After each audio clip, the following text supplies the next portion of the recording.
जिन बच्चों ने अभी भी क्लास ज्वाइन किया है, कैसे हैं आप सभी लोग।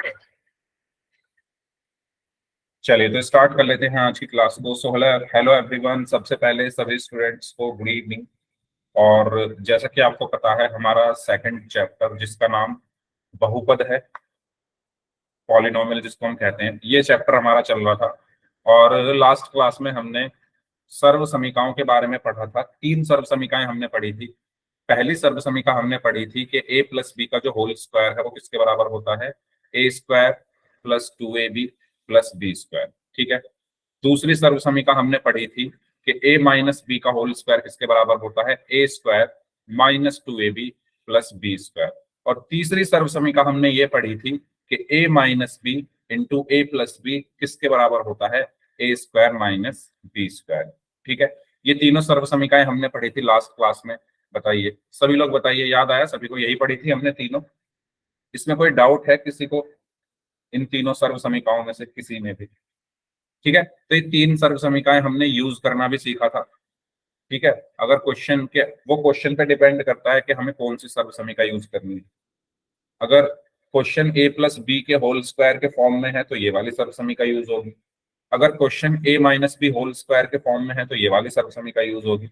और अगर क्वेश्चन इस फॉर्म में है तो ये वाली सर्व समीका यूज होगी। फॉर एग्जाम्पल, जैसे कि ये क्वेश्चन है 64a square minus 64a square minus 100b square. इसको आपको सॉल्व करना है। तो सभी लोग इसको सॉल्व करिए, क्या आंसर आएगा इसका। 4 ऑप्शन में यहाँ पर लिख रहा हूँ,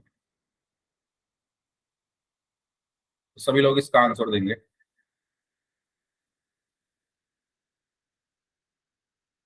पहला ऑप्शन है ये आपके सामने। ठीक है। दूसरा ऑप्शन है, तीसरा ऑप्शन है,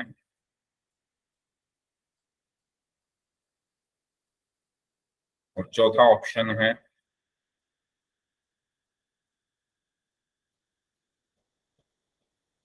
बताइए कौन सा सही होगा इसमें से। ओके, अंजलि अंजलि ने बोला है डी।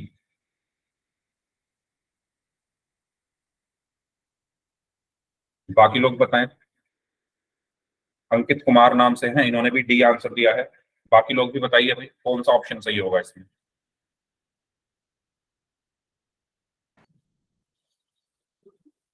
हाँ जी। तो सबसे पहले आप इसमें ये चेक करो, इसमें सर्व समीका कौन सी यूज होगी। ए स्क्वायर माइनस बी स्क्वायर जैसा लग रहा है ना ये कुछ, है ना। ए स्क्वायर माइनस बी स्क्वायर जैसा लग रहा है, ए स्क्वायर माइनस बी स्क्वायर। और वो किसके बराबर होता है, ए प्लस बी इंटू ए माइनस बी। ठीक है। ये वाली सर्व समीका यूज होगी। ये वाली सर्व समीका क्यों यूज हो रही है, अपने क्वेश्चन को हमें चेक करना है ना, वो किस तरह लिखा हुआ है। अगर हम अपने क्वेश्चन को देखें तो वो किस तरह लिखा हुआ है, 64a square minus 100b square. तो ये इस तरह दिख रहा है कुछ। ठीक है। अब जो हमारी सर्व समीका है वो ये कहती है कि जो भी पहला टर्म है उसका पूरे का स्क्वायर होता है। लेकिन मेरे क्वेश्चन में तो सिर्फ ए का ही स्क्वायर है, पूरे टर्म का स्क्वायर नहीं है। तो मैं पूरे टर्म का स्क्वायर कैसे लिखूंगा, इस 64 को मैं क्या लिखूंगा, 8 और साथ में ए का होल स्क्वायर। ठीक है। मेरी सर्व समीका ये कहती है कि पूरे टर्म का स्क्वायर होना चाहिए, लेकिन इसमें तो सिर्फ ए का स्क्वायर था, तो 64 तो बिना स्क्वायर का लिखा हुआ है। तो मैंने 64 को स्क्वायर फॉर्म में कैसे लिखा, 8 का स्क्वायर। 8 का स्क्वायर 8 का जो वर्ग है वो 64 होता है ना। ये चीज सभी को क्लियर हुई। पूरा पद, ठीक है, पूरा पद किस में होना चाहिए, पूरे पद का स्क्वायर होता है। यहाँ पर सिर्फ ए का हो रहा था तो मैंने 64 को भी क्या लिख दिया है, 8 का स्क्वायर। ऐसे ही ये भी पूरे पद का स्क्वायर होना चाहिए था, यहाँ पर भी पूरे पद का स्क्वायर होना चाहिए था, लेकिन सिर्फ बी का हो रहा है। तो 100 का भी मुझे स्क्वायर के रूप में लिखना पड़ेगा। तो मैं कैसे लिखूंगा, 10b का होल स्क्वायर और बीच में माइनस। बताइए ये चीज सभी को क्लियर हुई। इसमें कोई डाउट है तो पूछ लीजिए, इसमें कोई डाउट है तो पूछ लीजिए। ओके। मैंने आपको सिंपल चीज बताई है। जो मेरी सर्व समीका है वो ये कहती है कि दोनों पदों के मतलब पूरे पद का स्क्वायर होता है, दोनों पूरे पदों का स्क्वायर होता है, लेकिन इस पद में सिर्फ ए का स्क्वायर है और इस वाले में सिर्फ बी का है। तो मुझे 64 का भी करना पड़ेगा, 64 को भी स्क्वायर के रूप में लिखना पड़ेगा। तो मैंने कैसे लिखा, 8 का स्क्वायर। ऐसे ही 100 को स्क्वायर के रूप में कैसे लिखूंगा, 10 का स्क्वायर। इसके बाद मेरी जो सर्व समीकरण है वो क्या कहती है कि ये किसके बराबर होता है, एक बार इनको जोड़ दो एक बार इनको घटा दो। ये किसके बराबर होता है, एक बार ए और बी को जोड़ दो एक बार ए और बी को घटा दो। तो यहाँ पर भी मैं ऐसे करूंगा, एक बार इन दोनों को जोड़ दूंगा तो ये हो जाएगा 8a प्लस 10b, और एक बार इन दोनों को घटा दूंगा तो ये हो जाएगा 8a माइनस 10। तो हमारा सही आंसर क्या होगा, ऑप्शन। बताइए समझ आया सभी को, इसमें कोई डाउट हो तो पूछ लीजिए, इसमें कोई डाउट हो तो पूछ लीजिए। और अगर सभी को क्लियर है तो चैट बॉक्स में वाई टाइप कर दीजिए सभी स्टूडेंट्स।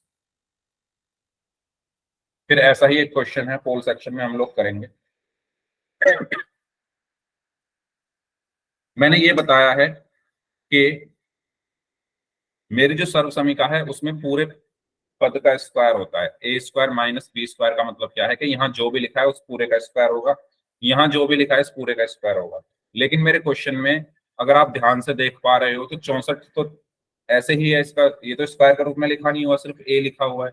ऐसे ही 100 स्क्वायर के रूप में नहीं लिखा हुआ, सिर्फ बी लिखा हुआ है। तो मैंने 64 को स्क्वायर के रूप में कैसे लिखा, 8 का स्क्वायर कर दिया और ए ऐसे का ऐसे ही माइनस 10 का स्क्वायर कर दिया और बी ऐसे का ऐसे ही। अब आपकी सर्व समीकरण ये कहती है कि जब ए स्क्वायर माइनस बी स्क्वायर किसके बराबर होता है, दोनों को एक बार जोड़ दो एक बार इनको घटा दो। तो ये किसके बराबर होगा, दोनों को एक बार जोड़ दो दोनों को एक बार घटा दो। तो आपका सही आंसर आएगा ऑप्शन डी। ठीक है, तो इस तरीके से हमें ये करना है। अब पोल में एक क्वेश्चन करते हैं। ये आपका लास्ट क्लास का पोल का रिजल्ट है। काजल, अंजलि, रेखा, नविता, अंजू कश्यप नाम से हैं, प्रियंका, इन बच्चों ने लास्ट क्लास में सभी क्वेश्चंस के आंसर एकदम सही दिए। ओके, चलिए इस क्वेश्चन को आप लोग सॉल्व करें। ऐसा ही क्वेश्चन है जैसा हमने अभी एग्जाम्पल किया था, करिए।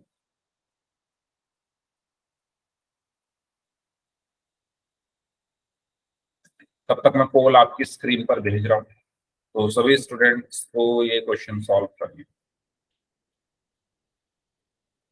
इसमें 4 ऑप्शंस हैं, A B C and D. करिए सॉल्व।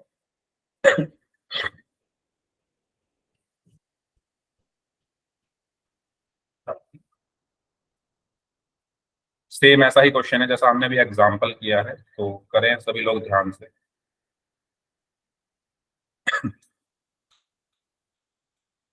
क्वेश्चन है 49 ए स्क्वायर माइनस 64 बी स्क्वायर। ठीक है, तो इसमें आपको पता ही है कौन सी सर्व समीकरण लगेगी, उस सर्व समीकरण का यूज करके आपको बताना। करिए।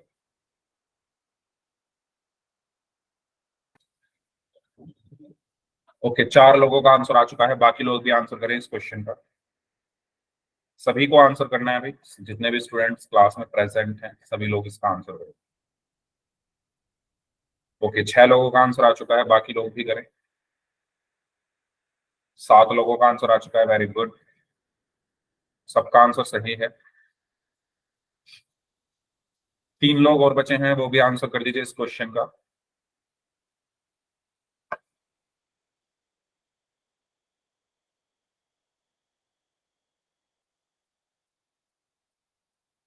लास्ट 15 सेकेंड्स, 15 सेकेंड और हैं आपके पास।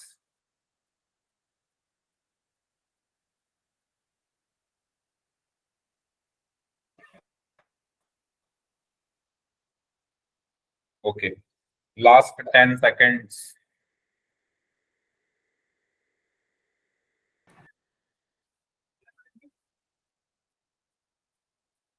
लास्ट 5 सेकेंड्स, 5 4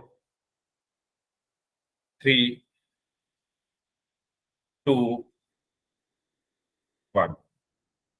तो अच्छा, 9 बच्चों ने इस क्वेश्चन का आंसर किया, उसमें से 8 बच्चों ने सी को आंसर किया है और एक बच्चे ने ए को आंसर किया है। ओके, तो यस, सी इसका सही आंसर होगा। क्यों होगा, मैंने आपको बताया अभी कि जो मेरी सर्व समीकरण होती है वो ये कहती है कि पूरे टर्म का स्क्वायर होना चाहिए, पूरे पद का स्क्वायर होना चाहिए, लेकिन सिर्फ ए का हो रहा है, तो मुझे इसको भी स्क्वायर के रूप में लिखना पड़ेगा। तो 49 को मैं क्या लिख सकता हूँ, 7 का स्क्वायर, यानी ये पूरा हो जाएगा 7 ए का होल स्क्वायर माइनस, इसमें भी 64 को मैं क्या लिख सकता हूँ, 8 बी का होल स्क्वायर। ठीक है, अब हमें पता है ए स्क्वायर माइनस बी स्क्वायर किसके बराबर होता है, ए प्लस बी, ए माइनस, लेकिन यहाँ पर ए की जगह 7 ए है, बी की जगह 8 बी है, तो ये किसके बराबर हो जाएगा, 7 ए प्लस 8 बी और 7 ए माइनस 8। ये आपका आंसर हुआ ऑप्शन। इस तरीके से हमें करना था। बताइए समझ आया सभी को? ओके, तो इसका सही आंसर क्या होगा, ऑप्शन सी। ठीक है, तो हमारी सर्व समीकरण का जो टॉपिक है वो यहीं पर खत्म होता है। अब हम बात करते हैं नेक्स्ट टॉपिक, जो कि है एक्स अक्ष, वाई अक्ष और मूल बिंदु क्या होते हैं। तो ये सब आपको पता होगा वैसे, तो फिर भी मैं एक बार रिपीट कर देता हूं। जब भी हम ग्राफ पेपर पर, ये हमारा ग्राफ पेपर है, इस तरीके से दो लाइन खींचते हैं, ठीक है, एक क्षैतिज रेखा खींचते हैं और क्षैतिज रेखा के ऊपर एक ऊर्ध्वाधर, इंग्लिश में इसको हॉरिजॉन्टल लाइन बोलते हैं और इसको वर्टिकल लाइन बोलते हैं।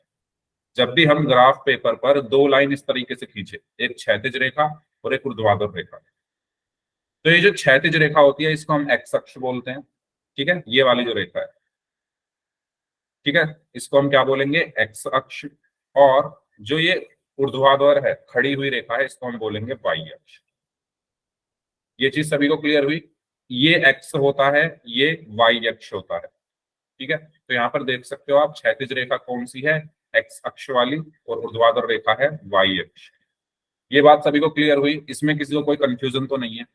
कंफ्यूजन अगर है भी तो मतलब इसमें ऐसा कुछ है नहीं कंफ्यूजन रखने लायक। आपको ये चीज याद रखनी पड़ेगी कि इसको हम एक्स अक्ष कहते हैं, जो लाइन ऐसे लेटी हुई लाइन है वो एक्स अक्ष की है, और जो खड़ी लाइन है वो वाई अक्ष की है। ओके, और जहां पर ये एक दूसरे को काटती हैं रेखाएं, उसको हम क्या कहते हैं, मूल बिंदु या ओरिजिन कहते हैं, ठीक है। तो जिस बिंदु पर ये एक्स अक्ष और वाई अक्ष, जिस बिंदु पर एक्स अक्ष और वाई अक्ष एक दूसरे को काट रहे हैं, उस बिंदु को हम क्या कहते हैं, मूल बिंदु या ओरिजिन कहते हैं। बताइए कोई डाउट इसमें? कोई डाउट इसमें तो बताइए। ठीक है, फिर हम आगे बढ़ते हैं। अब इसमें जो हमारे अक्ष हैं, ये एक्स अक्ष और वाई अक्ष, ये चार भागों में बटे हुए हैं। चार भागों में कैसे बटे हुए हैं, देखो, ये जो एक्स अक्ष है आपका, ये जो आपका एक्स अक्ष है, इस पर इस तरफ सारी धनात्मक संख्याएं लिखी हुई हैं, प्लस वाली संख्याएं लिखी हुई है, तो इसको हम कहते हैं धनात्मक एक्स अक्ष। इसको हम क्या कहते हैं, धनात्मक एक्स अक्ष। ओके, इस तरफ सारी ऋणात्मक संख्याएं लिखी हुई है, तो इसको हम बोलेंगे ऋणात्मक एक्स अक्ष, ऋणात्मक एक्स अक्ष। अब देखो, वाई अक्ष पर ऊपर की तरफ सारी प्लस वाली संख्याएं लिखी हुई है, तो हम इसको बोलेंगे धनात्मक वाई अक्ष, धनात्मक वाई अक्ष। और नीचे की तरफ सारी ऋणात्मक संख्याएं लिखी हुई है, तो हम इसको बोलेंगे ऋणात्मक, ऋणात्मक वाई अक्ष।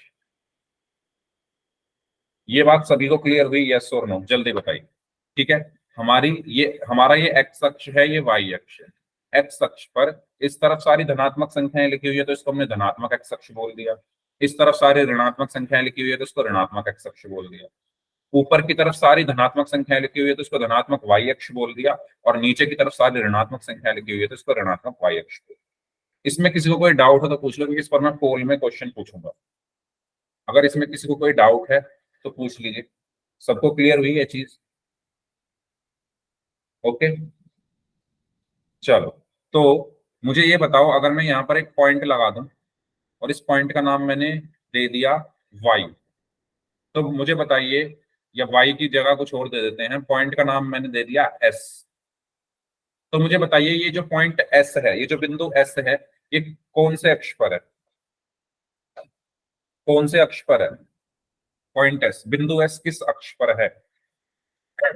सर वाई अक्ष। वाई अक्ष। कौन सा वाई, धनात्मक या ऋणात्मक? सर ऋणात्मक। ऋणात्मक, वेरी गुड। ठीक है, तो इस तरीके से क्वेश्चन पूछा जाएगा आपसे पोल सेक्शन में।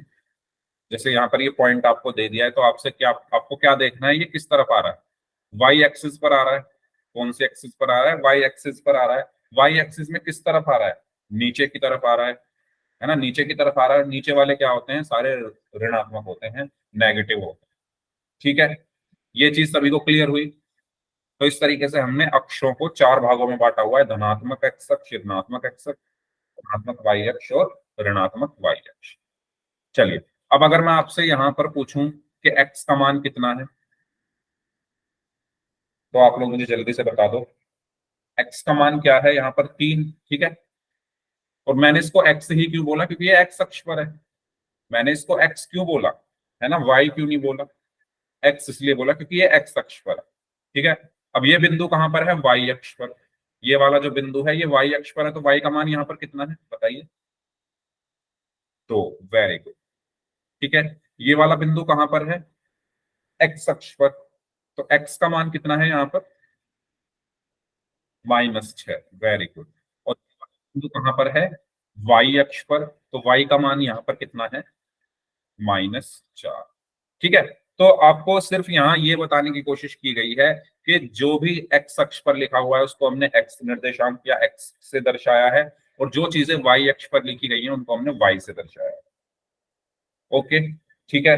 तो एक क्वेश्चन करते हैं पोल सेक्शन में। क्वेश्चन आपके सामने है, आपको ये बताना है कि जो बिंदु आर है वो कहां पर स्थित है, ठीक है। पोल में आंसर करना है सभी को, पोल में आपकी स्क्रीन पर भेज रहा हूं। चलिए,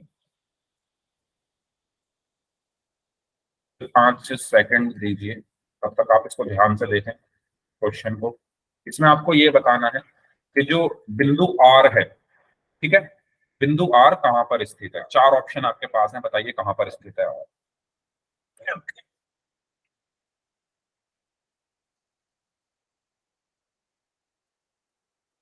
ओके,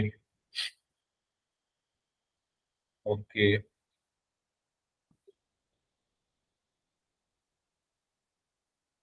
ओके, वेरी गुड।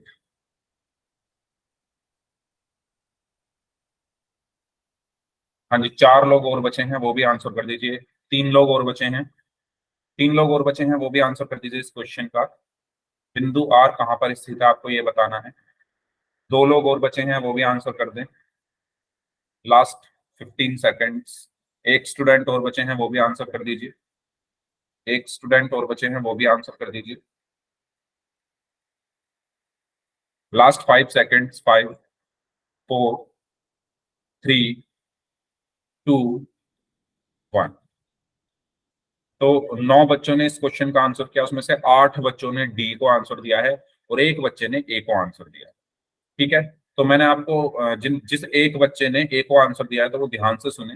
मैंने अभी अभी बताया, ठीक है, और यहाँ लिखा भी हुआ है। एक्स अक्ष ये वाली होती है और ये वाली वाई अक्ष होती है, लिखा भी हुआ है Y Y dash X X dash, ठीक है, लिखा भी हुआ है यहाँ पर। आपको ये बताना था कि आर कहाँ पर है।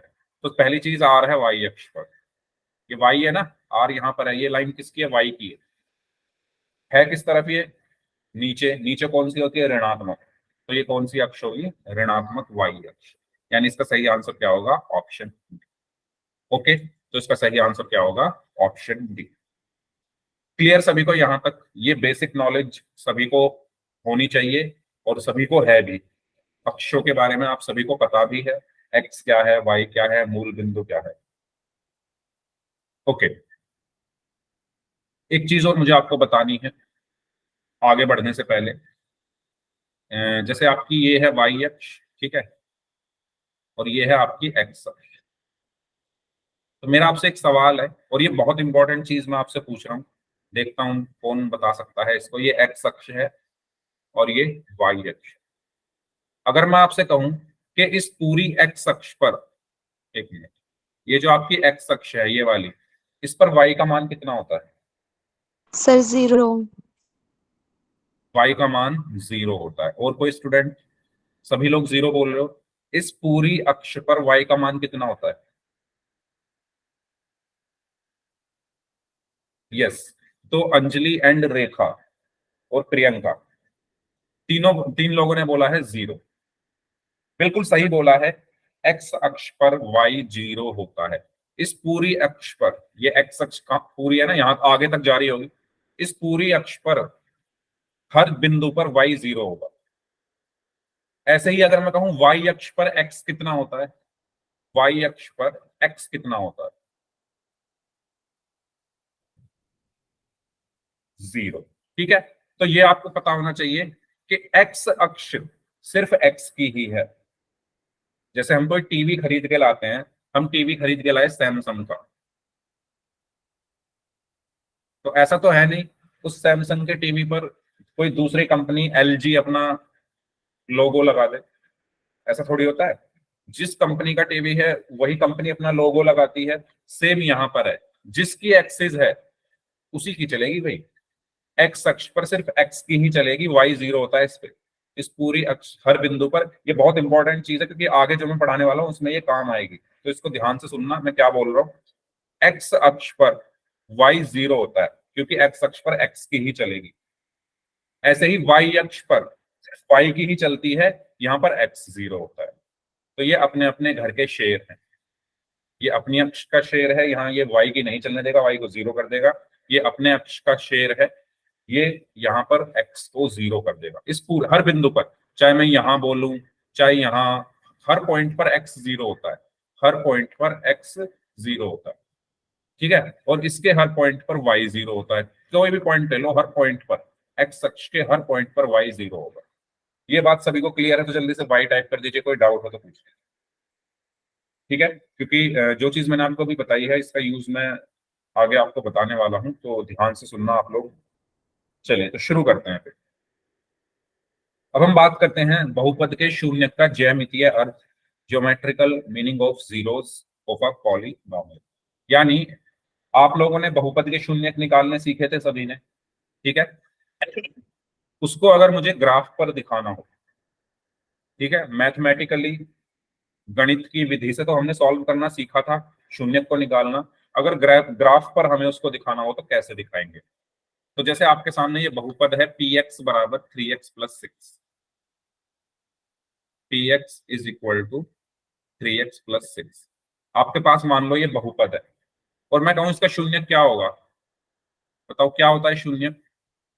पढ़ाया था आपको, शून्य क्या होगा इसका? जो बहुपद को शून्य कर दे। Yes, very good. जो x का वो मान, x का वो मान जो इस पी एक्स को क्या कर दे? जीरो कर दे। यही तो बताया था मैंने शून्य का मतलब, चर का वह मान जो बहुपद को शून्य बना दे, वो होता है उसका शून्य। ठीक है, बताओ याद आया सभी को? यही बताया था ना, x की वो वैल्यू, x की इस x की वो वैल्यू जिस पर ये जीरो हो जाए, बहुपद पी एक्स जिस पर जीरो हो जाए। और वो हम कैसे निकालते थे? अगर हम मैथमेटिकली इसको निकालते थे तो हम कैसे रखते थे? इसको जीरो के बराबर रख देते थे 3x, क्योंकि ये जीरो करना है ना मुझे। ये जीरो कब होगा? मैंने इसको इक्वल टू जीरो रख दिया, एक्स का मान यहां से निकाला तो 3x इज इक्वल टू कितना आया? 0-6। 3x इज इक्वल टू -6 और x इज इक्वल टू -6/3, यानी 3 एकम 3, 3 दूनी 6, -2। ऐसे ही निकालते थे, बताओ जल्दी। ये हम कैलकुलेशन से निकालते थे, ये प्रोसेस है कैलकुलेशन से निकालने का। अगर मैं आपसे कहूं कि ग्राफ पर मुझे निकाल के बताओ, ग्राफ पर कैसे निकालूंगा, तो वो अब मुझे करना है। ठीक है, तो ग्राफ पर निकालने के लिए सबसे पहले, अच्छा पहले ये बताओ, इसमें किसी को कोई डाउट है क्या? -2 ये कैसे आया? शून्य क्या होता है? चर का वो मान जिस पर बहुपद जीरो हो जाए। ठीक है, इसको मैं हटा रहा हूं। अब मेरी बात ध्यान से सुनना, मुझे बहुपद क्या दिया हुआ है? P X is equal to 3x+6। अब आप मुझे एक बात बताओ, जो हमारा ग्राफ होता है, जो हमारा ग्राफ है वो एक्स और वाई अक्ष में होता है ना, है ना? दो ही अक्ष हमने पढ़े हैं, एक्स अक्ष और वाई अक्ष। तो मैं क्या इसको वाई नहीं मान सकता? मैं मान लेता हूं ये वाई के बराबर है, ये मैंने मान लिया, माना y बराबर है 3x+6। वाई क्यों माना? क्योंकि मेरा ग्राफ एक्स और वाई में होता है। ये चीज सभी को क्लियर हुई? जल्दी बताओ। ये पी एक्स को मैंने वाई मान लिया, पी एक्स की जगह वाई लिख दिया। वाई क्यों लिखा? क्योंकि ग्राफ मेरा एक्स और वाई में होता है ना, तो मुझे आसानी पड़ जाएगी ग्राफ बनाने में, इसलिए मैंने इसकी जगह वाई लिख लिया। ठीक है, तो y is equal to 3x+6 हो गया। ओके, अब मैं यहां पर एक टेबल बना रहा हूं, उस टेबल में मैं अलग अलग वैल्यूज रखूंगा। ठीक है, तो क्योंकि मुझे ग्राफ बनाना है ना, तो मैं ऊपर की तरफ रख लेता हूं x और नीचे की तरफ मैंने रख लिया y। ठीक है, आप कुछ भी रख सकते हो ऊपर नीचे, आपकी मर्जी है। मैं मानता हूं जब मैंने x को 0 रखा तो y कितना आएगा बताओ।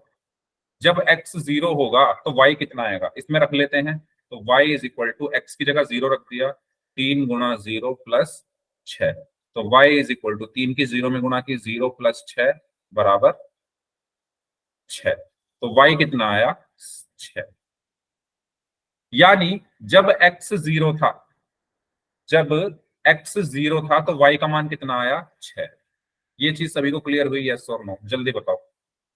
मैंने, आप कुछ भी रख सकते हो, आप मन में ये सवाल आ रहा होगा आपके कि सर 0 ही क्यों रखा। कुछ भी रख लो, आपकी मर्जी है, कुछ भी रख सकते हो, ग्राफ ही तो बनाना है। ठीक है, कुछ भी रख सकते हो, जरूरी नहीं है 0 ही रखो। 0 इसलिए रखा है कैलकुलेशन आसान हो गई ना मेरी। मैं यहाँ पर कुछ और रखता तो कैलकुलेशन थोड़ी और ज्यादा करनी पड़ती कैलकुलेशन। तो मैंने 3x में x की जगह 0 रखा तो ये पूरा 0 हो गया, तो सिर्फ क्या बचा 6। तो x बराबर 0 रखने पर y का मान आया 6। अब मैं रखता हूं y को 0। y को 0 रखने पर क्या होगा भाई, तो मैंने यहां पर y की जगह 0 रखा, 0 is equal to 3x plus 6। या मैं इसको ऐसे लिख सकता हूं 3x प्लस 6 बराबर 0, या 3x बराबर 0 माइनस 6, या 3x बराबर -6, या x बराबर -6/3, 3 एकम 3, 3 दूनी 6 यानी -2। तो y बराबर 0 रखने पर x कितना आया -2। बताओ, ये चीज क्लियर हुई सभी को? यहां तक कुछ पूछना है तो पूछो। ये आपने उसमें भी की होंगी ये सब चीजें, आपको, आपने स्कूल में चैप्टर 3 पढ़ा होगा तो वहां पर ग्राफ आपने बनाए होंगे, तो वहां पर भी ये सब चीजें की होंगी। किया सभी ने? तो वही मैंने किया है यहाँ पर। ठीक है, मैं सिर्फ आपको यहाँ पर ये बताना चाह रहा हूँ कि ग्राफ पर कैसे बनता है एक शून्य। ओके, तो अब मुझे यहाँ पर 2 पॉइंट मिल चुके हैं, मुझे यहाँ पर 2 पॉइंट मिल चुके हैं। अच्छा, ये तो सबको पता ही है कि जो हम निर्देशांकों को लिखते हैं तो पहले x निर्देशांक लिखा जाता है फिर y निर्देशांक। किसी भी बिंदु को लिखने का तरीका क्या है, उस बिंदु के पहले x निर्देशांक लिखते हैं फिर y निर्देशांक। ये आपने 9th क्लास में पढ़ा होगा, है ना। अगर हमें किसी बिंदु को लिखना है, अगर मान लो कोई पॉइंट है, किसी, ये कोई पॉइंट है, इसको मुझे लिखना है तो मैं क्या लिखूंगा, पहले लिखूंगा x पर क्या है, x अक्ष पर क्या, लिखूंगा y अक्ष पर क्या है, यानी पहले x निर्देशांक लिखते हैं फिर y। तो सेम मैं यहाँ पर, मुझे यहाँ पर क्या क्या पॉइंट मिल चुके हैं, तो पहले x वाला लिखूंगा 0, 6, 2, 0। यही पॉइंट मिल चुके हैं मुझे, मुझे यही दोनों पॉइंट्स मिले, यस और नो। पहले x निर्देशांक लिखा 0, 6, -2, 0। सर हाँ जी। सर हमें मिनिमम 2 ही पॉइंट लेने होते हैं। नहीं, ये बेसिकली यहाँ पर हम 0 निकालना सीख रहे हैं ना, तो 0 निकालने के लिए इतने पॉइंट से मेरा काम चल जाएगा। लेकिन जब हम आगे क्वेश्चंस करेंगे तो उसमें हमें 3 या 4 पॉइंट निकाल के देखने पड़े, क्योंकि ये सिर्फ 0 निकालनी है ना मुझे, तो इसमें मेरा 2 पॉइंट से काम चल जाएगा। ठीक है, इसलिए यहाँ पर सिर्फ मैंने 2 पॉइंट लिए हैं। ओके, और यहाँ पर सिर्फ कॉन्सेप्ट समझना है आपको, तो ये वैसे एग्जाम में आता भी नहीं है ऐसे निकालना, लेकिन कॉन्सेप्ट समझना जरूरी है, तो इसलिए मैं आपको ये बता रहा हूँ। ओके, चलो, तो अब चलते हैं अपने ग्राफ के ऊपर। तो ये मेरा ग्राफ था, यहाँ पर मैंने लाइन खींची, मुझे यहाँ पर पॉइंट मिल गए 0,6 और -2,0। तो आप देखो, जब x का मान 0 है तो y कितना है 6। x बराबर 0 पर, x बराबर 0 यहाँ होगा, y कितना है 6। तो ये वाला पॉइंट क्या आ गया 0,6। ऐसे ही -2, 0। ठीक है, -2 कहाँ है, x बराबर -2 ये रहा, और इस पर y 0 है। अच्छा, मैंने आपको अभी एक चीज बताई थी कि पूरे y अक्ष पर x 0 होता है, पूरी x अक्ष पर y 0 होता है। तो x 0 कहाँ होगा, x 0 कहाँ पर है, पूरी y अक्ष पर ही 0 होता है ये, लेकिन मुझे कहां पर चाहिए 6 पर, तो इसलिए मैंने 6 को लिख दिया 0,6। ये बात सभी को क्लियर हुई। x जो है 0 यहाँ पर भी है, यहाँ पर भी है, यहाँ पर भी है, यहाँ पर भी है, पूरी y अक्ष अक्ष पर x 0 होता है, लेकिन मुझे तो कहाँ चाहिए था 6 पर चाहिए था, तो मैंने 6 पर लिख दिया। ऐसे ही y 0 कहाँ होता है, पूरे अक्ष पर होता है, यहाँ भी, यहाँ भी, यहाँ भी, सारे अक्ष पर x अक्ष पर y 0 है, लेकिन मुझे कहाँ चाहिए था -2 पर, तो मैंने -2 को लिख दिया। -2 पर मतलब मैंने मार्किंग कर दी। ठीक है, और अब मैं इन दोनों बिंदुओं को यहाँ पर मिला दूंगा, तो यहां से आपका एक ग्राफ बन गया। इसको हम कहते हैं रैखिक बहुपद का ग्राफ। कोई भी रैखिक बहुपद का ग्राफ एक सीधी रेखा होती है। इसको आप कहीं आगे तक भी बढ़ा सकते हो, इससे आगे भी ले जा सकते हो, सीधी रेखा बनती है। ये बात सभी को क्लियर हुई? एक सरल रेखा, ठीक है। रैखिक बहुपद का जो ग्राफ होता है एक सरल रेखा होती है, जैसा कि आप यहां पर देख सकते हो। ये रेखा ऐसे सीधी चली जाएगी आगे, ऐसे पीछे चली जाएगी। ओके, यहां तक सबको क्लियर हुआ? यस और नो जल्दी बताओ। ये ग्राफ सबको समझ में आया मैंने कैसे बनाया है? कोई डाउट हो तो इसमें पूछ लीजिए। ठीक है, चलो। तो ये तो हो गया हमारा कॉन्सेप्ट वाइज। अब इस ग्राफ को देखकर अगर मुझे ये बताना हो कि इस बहुपद के कितने जीरो हैं, अब ये समझते हैं। अगर मुझे इस ग्राफ को देखकर ये बताना हो, इस ग्राफ को मुझे देखना है और ये बताना है कि इस बहुपद के कितने जीरो हैं, तो बता सकते हो आप? हमने बहुपद को क्या माना था? y। हमने बहुपद को क्या माना था? y। और y, इसका जीरो क्या होगा? इसका जीरो कब होगा? जब y जीरो हो जाएगा। मेरी बात अब देखो, चेन से चेन, कड़ी से कड़ी मिलाते चलो। मैंने बहुपद को y माना था, ठीक है। और ये जो y है ये जीरो कब होगा? या मैं कह दूं ये बहुपद जीरो कब होगा? जब y जीरो होगा। जब बहुपद ही मेरा y है, यानी अगर y जीरो हो गया तो बहुपद जीरो है ना। यानी x का वो मान जिस पर y जीरो हो जाए, x का वो मान जिस पर y जीरो हो जाए, वही इसका शून्यक होगा या नहीं होगा? जल्दी बताओ। इस बहुपद का शून्यक क्या होगा?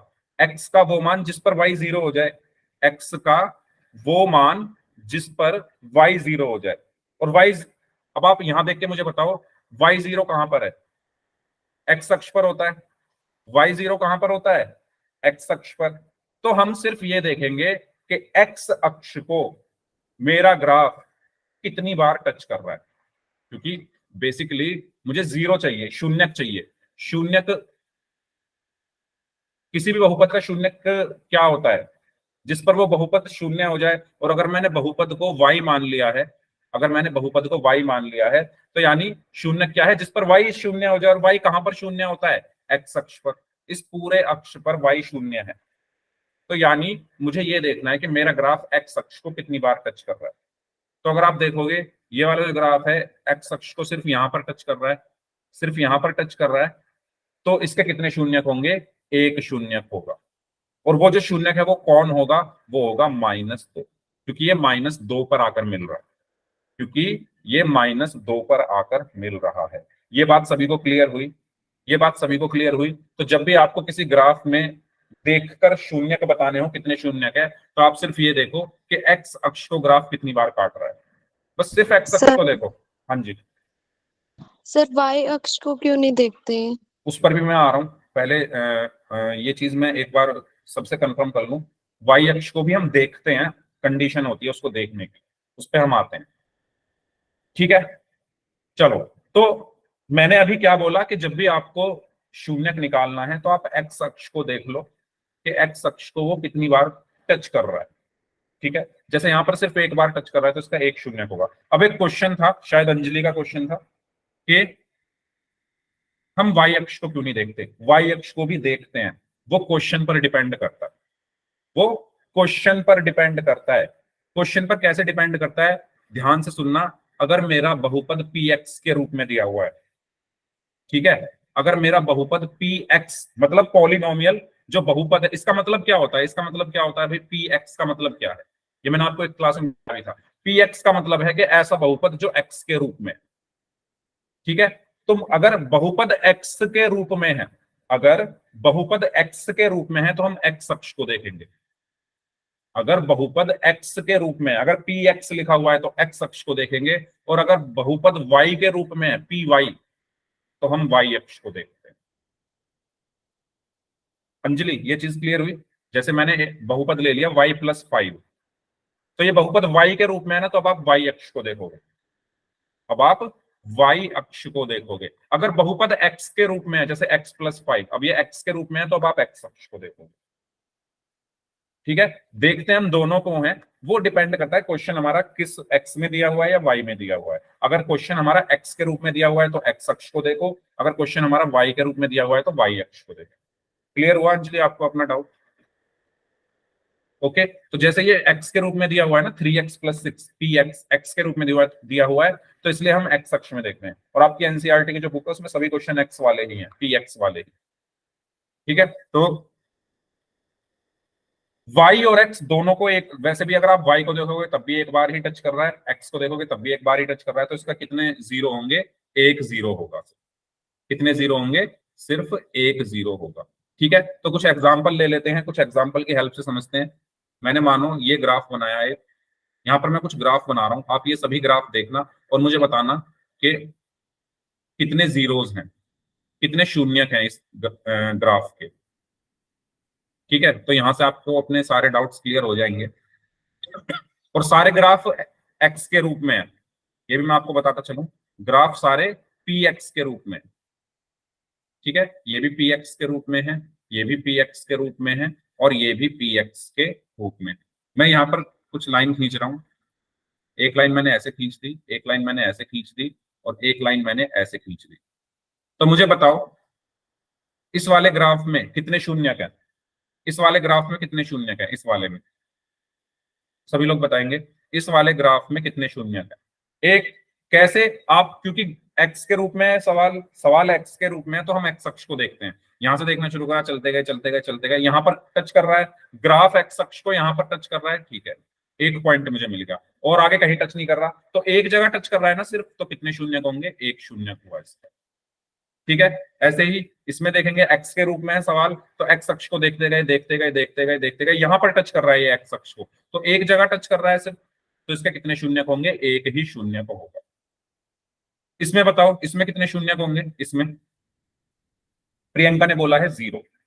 तो एक्स अक्ष को देखो, एक्स अक्ष को देखो, एक्स अक्ष को कहीं भी टच नहीं कर रहा मेरा ग्राफ। ये है मेरा ग्राफ, ये जो लाल वाली लाइन है ना, ये ग्राफ है मेरा। ये एक्स अक्ष को कहीं पर भी टच नहीं कर रहा, देखो पूरी खाली पड़ी है एक्स अक्ष, तो इसके कितने शून्य होंगे? जीरो। तो पता चला कैसे चेक करना है आपको, एक्स अक्ष को देखना है, एक्स अक्ष पर ग्राफ कितनी बार टच कर रहा है। अगर वो टच भी कर रहा है ना, ये नहीं देखना काटना, काटना नहीं, टच देखो, टच कितनी बार टच कर रहा है, जितनी बार वो टच कर रहा है उसको, उतने ही उसके शून्य होते हैं। और रैखिक बहुपद में, रैखिक बहुपद में हमेशा एक शून्यक होता है। रैखिक बहुपद में हमेशा एक ही शून्यक होता है। ये चीज सभी को क्लियर हुई? मैंने आपको दिखा दिया, क्योंकि रैखिक बहुपद में एक सीधी लाइन ही खिंचती है, और एक सीधी लाइन एक ही पॉइंट पर तो टच करेगी, एक सीधी लाइन एक ही पॉइंट पर टच कर रही है, तो इसमें एक आपको शून्यक मिलता है। क्लियर हुआ सभी को? कोई डाउट हो तो इसमें पूछ लीजिए। ठीक है, चलो तो क्वेश्चन करें पोल सेक्शन में, अगर सभी को क्लियर है तो। चलिए, ये क्वेश्चन है आपके लिए, आपको देखो इस क्वेश्चन में ये बताना है, पढ़ लो क्वेश्चन कि कितने इसमें जीरो हैं। अब देखो क्वेश्चन में पी एक्स दिया हुआ है ना, तो आपको एक्स अक्ष देखनी है, ये चीज हमेशा ध्यान रखना। पी एक्स दिया हुआ है तो एक्स अक्ष देखनी है, पी वाई दिया हुआ है तो वाई अक्ष देखनी है। तो यहाँ पर पी एक्स है, ठीक है, पोल मैं आपकी स्क्रीन पर भेज रहा हूँ, तो एक्स अक्ष को देखो कितनी जगह वो टच कर रहा है ग्राफ, उतने ही उसके शून्य होंगे। करिए करिए सभी लोग इसको ध्यान से। अब बहुत सारे क्वेश्चंस हम लोग करने वाले हैं, आसान है सारे क्वेश्चन, 8-9 क्वेश्चन अब हम लोग करेंगे जल्दी जल्दी। तो क्योंकि ये छोटे छोटे क्वेश्चन है, तो जल्दी जल्दी सभी लोग आंसर करें, हम जल्दी जल्दी आगे बढ़ेंगे फिर। चलिए, वेरी गुड, 3 लोग और बचे हैं, वो भी आंसर कर दीजिए।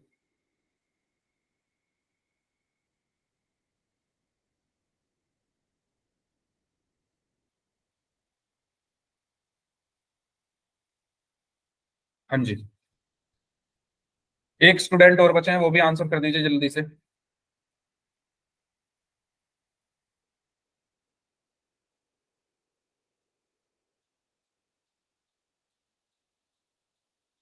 चलिए, लास्ट 5 सेकेंड्स, 5 4 3 2 1। ओके, तो इस क्वेश्चन का सही आंसर, अच्छा सभी ने बी को आंसर किया है, वेरी गुड। तो 20 का सही आंसर होगा, क्यों? क्योंकि जो मेरा क्वेश्चन है वो किस फॉर्म में है? एक्स के फॉर्म में। क्वेश्चन मेरा एक्स के फॉर्म में है, पी एक्स, तो यानी एक्स अक्ष को मैं देखूंगा, एक्स अक्ष को कितनी बार काट रहा है ग्राफ मेरा, एक्स अक्ष को कितनी बार काट रहा है, एक बार ही तो काट रहा है सिर्फ यहाँ पर, तो इसके कितने जीरो होंगे, एक जीरो होगा। ठीक है, तो इसका सही आंसर क्या हुआ, ऑप्शन बी। नेक्स्ट, इसमें बताना है कि कितने जीरो होंगे, ये भी देखो पी एक्स के रूप में, ये क्वेश्चन भी पी एक्स के रूप में, तो आपको एक्स अक्ष देखनी है। ठीक है, चलिए तो क्वेश्चन में भेज रहा हूं आपको, 4 ऑप्शन है इसमें,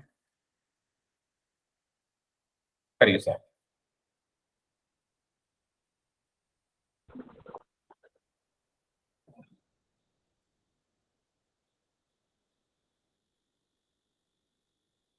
यस, ओके, एक दो लोग और बचे हैं, वो भी आंसर कर दीजिए।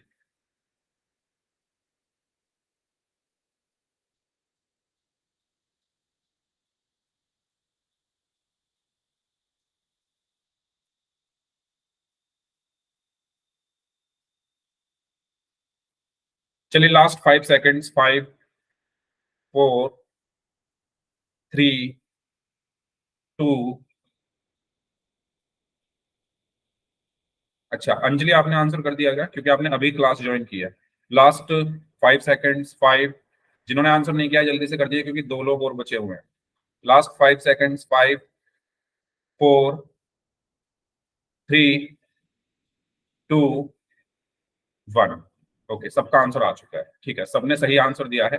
तो मैंने आपको बताया कि क्योंकि क्वेश्चन पी एक्स के रूप में दिया हुआ है, क्वेश्चन पी एक्स के रूप में दिया हुआ है, तो मैं एक्स अक्ष को देखूंगा, एक्स अक्ष ये रहा, यहाँ पर ये कहीं भी टच नहीं कर रहा मेरा ग्राफ, जो मेरा मेरा ये ग्राफ है ये कहीं भी टच नहीं कर रहा, तो इसके कितने जीरो होंगे, एक भी नहीं होगा, यानी जीरो। ठीक है, चलो नेक्स्ट। अच्छा, इस क्वेश्चन पे मैं आपको ये बताना है कि शून्य क्या होगा। ठीक है, शून्य क्या होगा, तो एक्स अक्ष पर आप देखो कि किस पॉइंट पर जाकर ग्राफ टच कर रहा है, वो उसका शून्य होगा। ठीक है, तो आपको ये देखना है सिर्फ इसमें। चलिए 4 ऑप्शन हैं इसमें, A B C and D. करिए सॉल्व। इसमें आपको ये नहीं बताना कितने शून्य होंगे, इसमें आपको ये बताना है कि शून्य क्या होगा। ठीक है, और ये क्वेश्चन भी देखो पी एक्स के रूप में दिया हुआ है, तो एक्स अक्ष हमें देखनी है, तो ये चीज तो आपको हमेशा याद रखनी है। वैसे एनसीईआरटी में मैंने देखा है पी एक्स के रूप में ही दिए हुए हैं क्वेश्चन, तो आपको एक्स अक्ष भी देखनी है।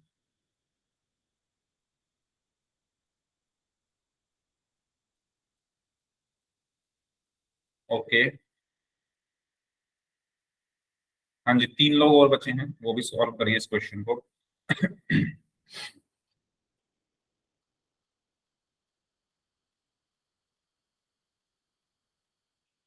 चलिए लास्ट 10 सेकेंड्स, जल्दी से सॉल्व कर दें।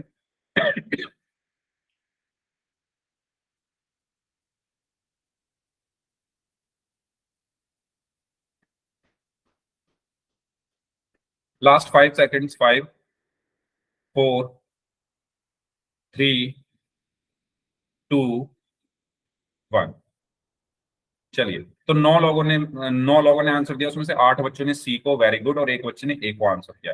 तो अगेन मैंने कहा था एक्स अक्ष को आपको देखना है, इसमें आपको ये नहीं बताना कितने जीरो होंगे, आपको ये बताना है कि जीरो क्या होगा इसका, यानी एक्स की वो कौन सी वैल्यू होगी, एक्स की वो कौन सी वैल्यू होगी जिस पर वाई जीरो हो रहा है ना, यही तो मतलब हुआ, एक्स की कौन सी वैल्यू पर वाई जीरो हो रहा है, तो वाई कहां पर जीरो होता है, एक्स अक्ष पर, और कौन सी वैल्यू पर ये जीरो हो रहा है, 4 पर, है ना, ये जो 4 है इस पॉइंट पर वाई जीरो हो रहा है ना, ये तो हर जगह वैसे जीरो ही होता है, लेकिन हमें एक्स की वो वैल्यू चाहिए, हमें एक्स की वैल्यू चाहिए, तो एक्स की वैल्यू यहाँ पर क्या होगी, 4 कॉमा, मतलब जो इसके कोऑर्डिनेट्स हैं वो 4,0 होंगे, और यानी वाई जीरो कब हो रहा है, जब एक्स का मान 4 है, यानी ऑप्शन सी इसका आंसर होगा।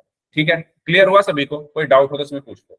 अगर ये पी वाई होता है यहाँ पर, है ना, ये होता उल्टा होता है इसका, X is equal to P Y, अगर ये होता है X is equal to P Y, तो अब क्वेश्चन पी वाई के फॉर्म में, तो मैं इसको देखता, फिर मेरा आंसर 5 होता।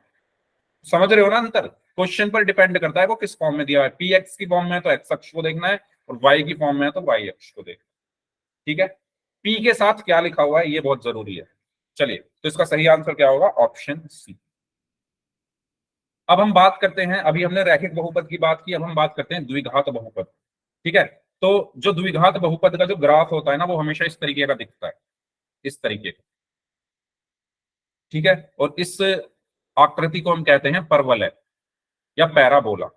जो द्विघात बहुपद होता है उसका जब आप ग्राफ बनाओगे तो वो कुछ ऐसा बनेगा, ऐसे यू शेप में। और इस शेप को, इस आकृति को हम क्या कहते हैं, परवलय, ठीक है। ये होता है द्विघात बहुपद का ग्राफ। जो रैखिक बहुपद था वो, उसमें क्या ग्राफ था, एक सीधी रेखा। जो रैखिक बहुपद होता है उसका ग्राफ क्या होता है, एक सीधी रेखा। और जो द्विघात बहुपद है उसका ग्राफ क्या होता है, एक परवलय या पैराबोला, ठीक है। चलिए, तो अगर हमें एक द्विघात बहुपद का के जीरो चेक करने हो तो सेम मेथड है, सेम। एक्स अक्ष को देख लो, ग्राफ कितनी बार काट रहा है, ठीक है। तो किसी द्विघात बहुपद पी एक्स के लिए जो ग्राफ होता है वो परवलय होता है, ये मैंने आपको बता दिया है।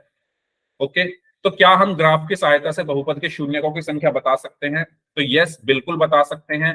जैसे यहां पर देखो, मेरा ये पी एक्स के रूप में है, मेरा जो बहुपद है वो पी एक्स के रूप में है, तो मैं एक्स अक्ष को देखूंगा, एक्स अक्ष को ग्राफ कितनी बार टच कर रहा है, कितनी बार टच कर रहा है। देखो यहां से चले, एक तो यहां पर टच कर रहा है और एक यहां पर टच कर रहा है, तो कितने जीरो होंगे इसके, दो। रैखिक में कितने जीरो थे, एक। द्विघात में कितने होते हैं, दो। ये बात सभी को क्लियर हुई। एक्स अक्ष को क्यों देख रहा हूं, क्योंकि पी एक्स के रूप में दिया हुआ है। एक्स अक्ष को क्यों देख रहा हूं, क्योंकि पी एक्स के रूप में दिया हुआ है, ठीक है। तो इस तरीके से सेम वही मेथड है। एक्स अक्ष को देखो कितनी बार ग्राफ टच कर रहा है, वही उसके शून्यक होंगे। ओके, तो यहां पर लिखा हुआ है एक्स अक्ष को जितनी बार प्रतिच्छेद करती है या टच, हम बोलेंगे जितनी बार उसको छूती है, वो शून्यकों की संख्या उतनी ही होती है। अब बताओ यहां पर कितने होंगे शून्यक, जल्दी बताइए। एक्स अक्ष को कितनी बार टच कर रहा है, ये यहां पर टच कर रहा है ना, सिर्फ एक बार, सिर्फ यहां पर टच कर रहा है, तो इसके कितने शून्यक होंगे, एक शून्यक होगा। ओके, इसी प्रकार इसमें बताइए, इसमें कितने शून्यक होंगे बहुपद के। बहुपद पी एक्स के रूप में है, ये ध्यान रखना, ये पी एक्स के रूप में है। तो एक्स अक्ष को देखूंगा, यहां पर ये ग्राफ एक्स अक्ष को टच ही नहीं कर रहा, एक्स अक्ष पूरी खाली पड़ी है, देखो पूरी खाली पड़ी है ना, यहाँ पर ये ग्राफ टच नहीं कर रहा, तो इसके कितने शून्यक होंगे, एक भी नहीं होगा, यानी जीरो होंगे, ठीक है। नेक्स्ट, अगेन इसमें बताओ, इसमें भी कितने होंगे, यहां पर भी एक्स अक्ष को टच नहीं कर रहा, एक्स अक्ष तो ऊपर है ना, खाली पड़ी है, इसको तो ये ग्राफ टच ही नहीं कर रहा, तो यहां पर भी जीरो शून्यक होंगे। ओके, तो ये आपकी जो एक्सरसाइज 2.1 है उसमें ऐसे ही क्वेश्चन है, तो आप वो भी देख सकते हैं, ठीक है। तो यहाँ पर लिखा हुआ है, यहाँ ग्राफ या तो पूर्ण रूप से एक्स अक्ष के ऊपर है या एक्स अक्ष के नीचे है, इसलिए एक्स अक्ष को ये कहीं पर भी नहीं काट रहा है, तो इसके शून्यक नहीं है, इसके शून्यक नहीं है। तो ये चीज सभी को क्लियर हुई, कैसे चेक करना है, आपको एक्स अक्ष को देखना है, ठीक है। तो यहाँ पर देखो ये दो पॉइंट्स पर टच कर रहा था, तो इसलिए इसके दो शून्यक हो गए। यहाँ पर ये सिर्फ एक पॉइंट पे टच कर रहा है, तो इसलिए इसका एक शून्यक हो गया। और यहाँ पर ये एक्स अक्ष को टच ही नहीं कर रहा, तो यहाँ पर कोई शून्यक नहीं। और द्विघात बहुपद के अधिकतम दो शून्यक हो सकते हैं, रैखिक के अधिकतम एक हो सकता है, द्विघात के अधिकतम दो हो सकता है, ठीक है। तो क्वेश्चन करें भाई, होल सेक्शन में कुछ इजी इजी क्वेश्चन है, ठीक है। आपको ग्राफ देखना है और बताना है कि उसके कितने शून्यक होंगे। तो ये क्वेश्चन है आपके सामने, पी एक्स के रूप में दिया हुआ है, ठीक है। इसमें आपको बताना है कि इसके कितने शून्यक होंगे। मुझे 5 सेकंड दो, मैं क्वेश्चन आपकी स्क्रीन पर भेज रहा हूँ, तब तक आप इस ग्राफ को देखिए ध्यान से। A, B, C and D। करिए सॉल्व, जल्दी से कर दीजिए सभी लोग, कितने शून्यक होंगे। वेरी गुड, हाँ जी, ओके ओके। अच्छा, कुछ बच्चे क्लास छोड़कर चले गए क्या? सिर्फ 5 ही लोग हैं क्लास में, बाकी सब गए? बाकी सबको सब कुछ आ गया क्या? चलिए, सबका आंसर आ चुका है, वेरी गुड। और सभी ने सी ऑप्शन को आंसर दिया है, वेल डन, ठीक है। तो यहाँ पर आप हम देखेंगे एक्स अक्ष को ये कितनी बार टच कर रहा है, एक बार यहाँ पर टच कर रहा है और दूसरी बार यहाँ पर टच कर रहा है, तो इसके दो शून्यक होंगे, यानी सही आंसर इसका क्या हुआ, ऑप्शन सी, ठीक है। इसमें बताना है आपको कितने शून्यक होंगे, पोल में ही आंसर करना है, पोल में आपकी स्क्रीन पर भेज रहा हूँ।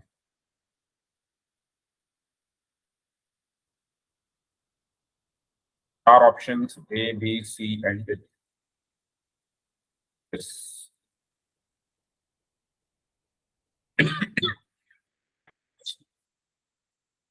बताइए।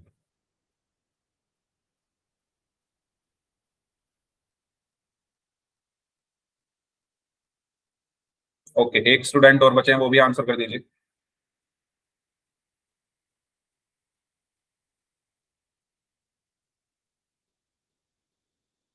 ओके, सबका आंसर आ चुका है और सभी ने ए ऑप्शन को आंसर दिया है। Very good. तो यहां पर आप देख सकते हैं एक्स अक्ष को ये ग्राफ एक भी बार टच नहीं कर रहा। ये आपकी एक्स अक्ष है, इस पर जो ये ग्राफ है एक भी बार इसको टच नहीं कर रहा, तो इसके कितने शून्य होंगे? जीरो। यानी सही आंसर क्या होगा इसका? Option A, zero. ओके, चलिए नेक्स्ट क्वेश्चन। इसमें आपको शून्य की संख्या बतानी है। पोल मैं आपकी स्क्रीन पर भेज रहा हूं।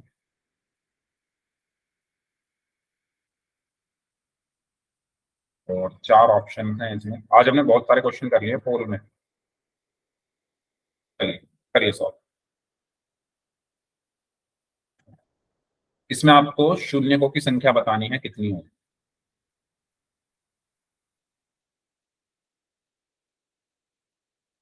हाँ जी, दो लोग अभी भी बचे हुए हैं, वो भी आंसर कर दीजिए।